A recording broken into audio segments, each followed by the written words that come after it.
हमारे Europe trip में हम बर्लिन के बाद गए जर्मनी की one of the prettiest cities Dresden. यहाँ हमने एक्सप्लोर किए द फेमस स्विंगर पैलेस, फिर वहाँ से ओल्ड टाउन की ओपन मार्केट जो किसी फेयरी टेल से कम नहीं थी। Then we went to the world's prettiest milk shop as mentioned in the Guinness Book of World Records. Then sunset देखने हम गए Bruhl's Terrace which is also known as the Balcony of Europe. And finally Dresden की lit up streets at night. And we can't wait to show you all of this, तो हमारे साथ बने रहिए only on Wandering Europe। अब हम पहुंच गए हैं ड्रेसडेन और हम हैं स्विंगर पैलेस के सामने जो हमारे होटल के एग्जैक्टली ऑपोजिट है। हम जिस होटल में रह रहे हैं वो एक अपार्ट होटल है और उसका रिसेप्शन 6th फ्लोर पे है। हम चेक इन टाइम से बहुत जल्दी पहुंच गए थे तो हम डायरेक्टली अपने बैग्स रख के घूमने निकल पड़े। ये हम हैं स्विंगर पैलेस के सामने।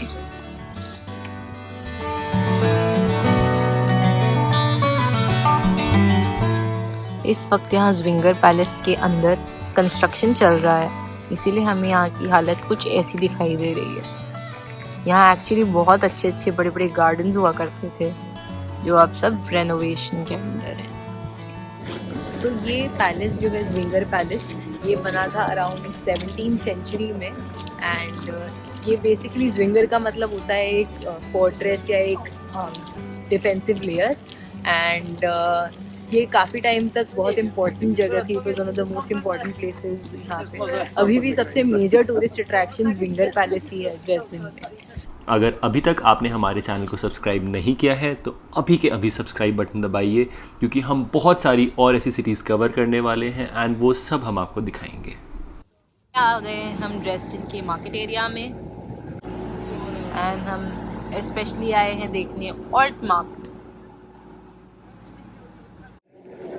कांट बिलीव कि एक पॉइंट इन टाइम पे ये सिटी पूरी की पूरी डिस्ट्रॉय हो चुकी है और इतनी अच्छी तरीके से रीबिल्ड की हुई है कि लग ही नहीं रहा कि ये एकदम पुराना स्ट्रक्चर नहीं है या फिर रीबिल्ड किया हुआ है। एकदम हिस्टोरिक एंड एकदम यूरोपियन आर्किटेक्चर जो बहुत पहले होता था वैसा ही अभी भी लगता है यहाँ। मतलब सोचिए 1946 में ये डिस्ट्रॉय हुई थी अराउंड द सेम टाइम जब हमें इंडिपेंडेंस मिला था। एंड उससे विद एशेस इन्होंने कितना डेवलपमेंट कर लिया। It's amazing.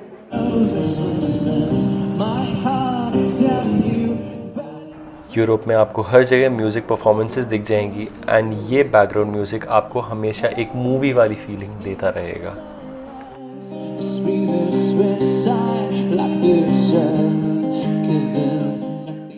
हम गलियां घूमते घूमते पहुंच गए सिटी के हिस्टोरिक सेंटर एंड हमारा नसीब बहुत अच्छा था कि हमें यहाँ पर ये फेरी टेल जैसी मार्केट मिल गई, क्योंकि this is not open all year round.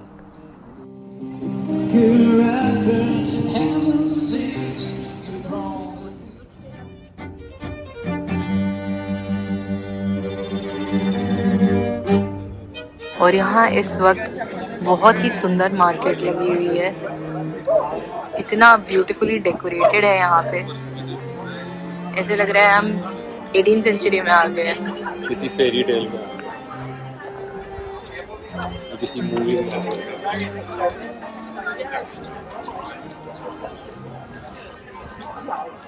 अगर आपने हमारा लिल फ्ली का वीडियो देखा है तो आई थिंक लिल फ्ली वालों ने ऐसा कुछ सिमिलर बनाने की कोशिश की थी, पर ये obviously this is authentic.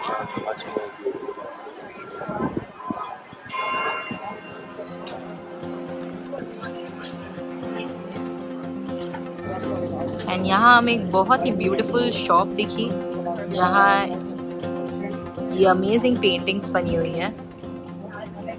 And ऐसी मैंने कुछ अपने फ्रेंड्स को गिफ्ट करने के लिए खरीदी। इस मार्केट में gifting items, jewellery items, food, clothes, सब कुछ है। जैसे कि रोहन ने कहा मुंबई में जैसा लिल फ्ली है काफ़ी वैसा लग रहा है।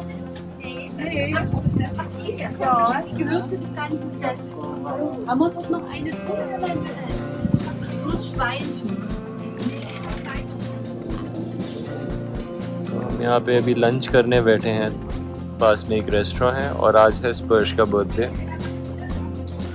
एंड हम यहाँ पे एक पिज़्ज़ेरिया में आए हैं। तो कैसा लग रहा है आपको स्पर्श? दिल खुश हो गया, स्पेशली कल के गिफ्ट के बाद में बहुत ज़्यादा बढ़िया है आसपास का। एंड हमारा लंच भी ये बिल्कुल ऑथेंटिक इटालियन स्टाइल के यूरोपियन स्टाइल में बना हुआ पिज्जा। So good.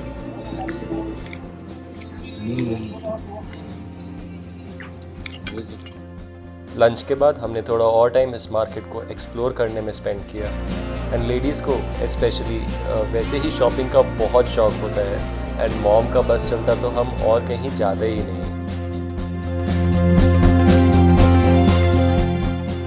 अगर टाइम होता तो इस मार्केट में हम पूरा दिन लगा सकते थे, बट सिंस हमारे पास एक ही दिन था, हम अपने नेक्स्ट लोकेशन की ओर चल पड़े।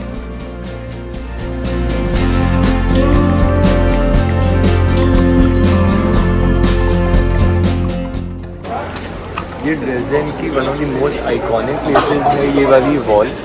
ये वॉल 1870s में पेंट की गई थी।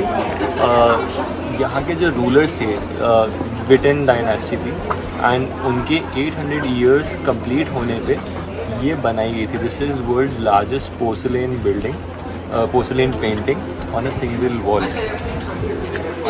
This is a procession of all the different rulers जो कि उस डायनेस्टी में 800 सालों तक थे। तो ये उनको याद करते हुए उनकी पेंटिंग बनाई गई।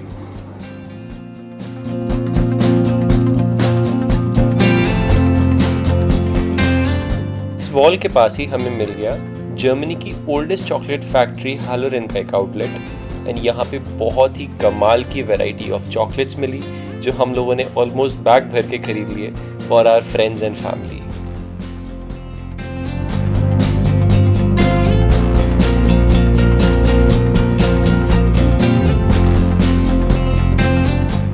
यहाँ से हम ट्रेन लेके निकल पड़े towards the other side of the river, जहाँ हम देखने जा रहे थे एक दूध की दुकान।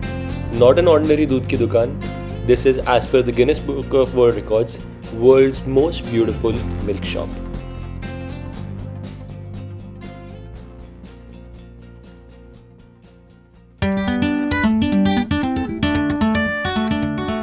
शॉप तो अंदर से बहुत छोटी है, लेकिन आर्टवर्क की डिटेलिंग इतनी फाइन है कि ये किसी पैलेस से कम नहीं लग रहा था।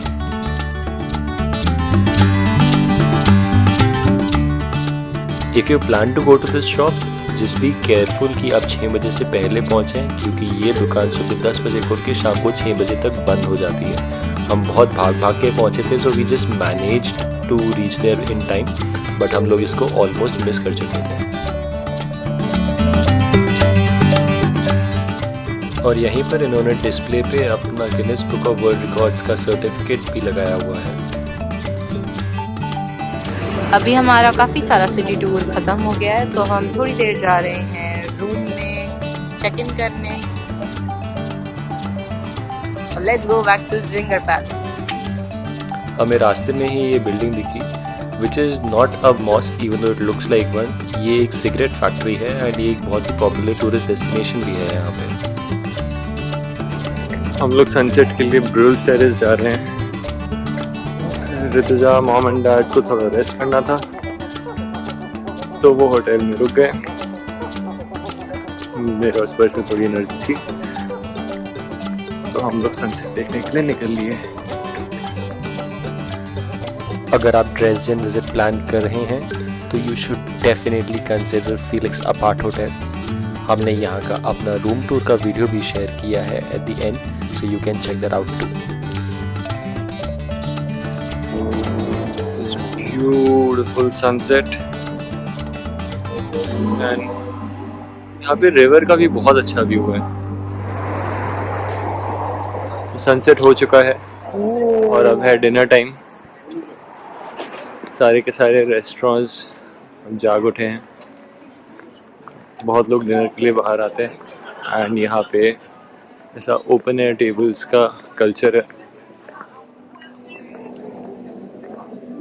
ये थोड़ा टूरिस्ट एरिया ज़्यादा है, सो अनलाइक साल्जबर्ग वहाँ पे सब कुछ बहुत जल्दी बंद हो रहा था। यहाँ पे आपको बहुत कुछ देर तक खुला हुआ ओपन मिलेगा, बिकॉज स्पेशली यहाँ पे ट्रैवल के पर्पज से बहुत लोग आते हैं। एंड ये वही स्क्वायर जहाँ पे हम दोपहर को फ्री मार्केट एंजॉय करने आए थे। जहाँ हमने लंच किया था. Now it is so peaceful. On our way back to the hotel, हमें ये नाइट वॉचमैन टूर दिखा, लेकिन अनफॉर्चुनेटली ये पूरा जर्मन में था, तो हमें कुछ समझ में नहीं आया. काफ़ी इंटरेस्टिंग लगा. हम बच्चों के हैं 9. हम होटल जाएंगे, थोड़ा रेस्ट करेंगे. कल सुबह निकलना है प्राग के लिए. But Dresden was beautiful. मतलब बिल्कुल भी एक्सपेक्ट नहीं किया था इतना ब्यूटीफुल होगा. हम लोगों ने वैल्यू मेकिंग एक्चुअली तभी सोच रहे थे कि ड्रेसडेन करें नहीं करें, या फिर डायरेक्टली हम लोग बर्लिन से प्राग चले जाएं. बट हम लोगों ने सोचा कि चलो ठीक है, स्टॉप ओवर लेते हैं ताकि अपना जर्नी शॉर्ट हो जाएगी. एंड क्या पता था इतनी ब्यूटीफुल सिटी देखने को मिलेगी. So stay with us for the upcoming cities. अभी हमारा आधा ट्रिप हुआ, आधा ट्रिप अभी भी बचा है. So please subscribe to the channel, please like, share, comment on this video. And until then, keep traveling, keep exploring, and keep wandering. Thank you so much for being with us. ये इस hotel का rooftop restaurant है. यहाँ से चारों तरफ से बाहर का सिटी व्यू बहुत ही शानदार है. Just look at the view, guys. So beautiful. और एक बहुत ही लंबी जर्नी मियांडर करते करते कॉरिडोर्स के थ्रू हम पहुंच गए हमारे अपार्टमेंट. ये है अपार्टमेंट. सांस फूल रही क्योंकि बहुत ज़्यादा चल के आना पड़ा है यहाँ तक रिसेप्शन से. पर probably it is worth it. अच्छा इंटीरियर है. यहाँ पे हमारे पास है एक hall with sofa and single bed. And यहाँ पे एक रूम भी है.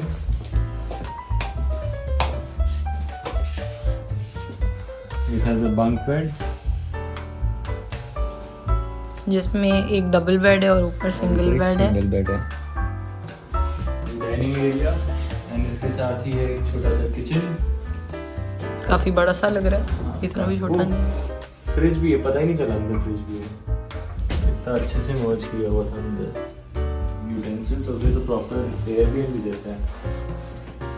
So this is an apart hotel, मतलब ये सर्विस्ड अपार्टमेंट्स हैं. सो क्लीनिंग के लिए एंड मेंटेनेंस के लिए हमें इशू नहीं होगी जैसे यूजुअली एयरबीएनबीज में होती है. And what an amazing bathroom. Huge.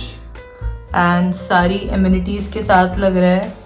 And बहुत अच्छी चीज मेरे को लगी कि इन लोगों ने एक फर्स्ट एड किट भी रखा हुआ है यहाँ पे. Very cute. यस. तो अभी तक हमने देखा बेडरूम नंबर 1. अभी चलते हैं bedroom number 2. This is the master bedroom. Again, an open wardrobe and long windows.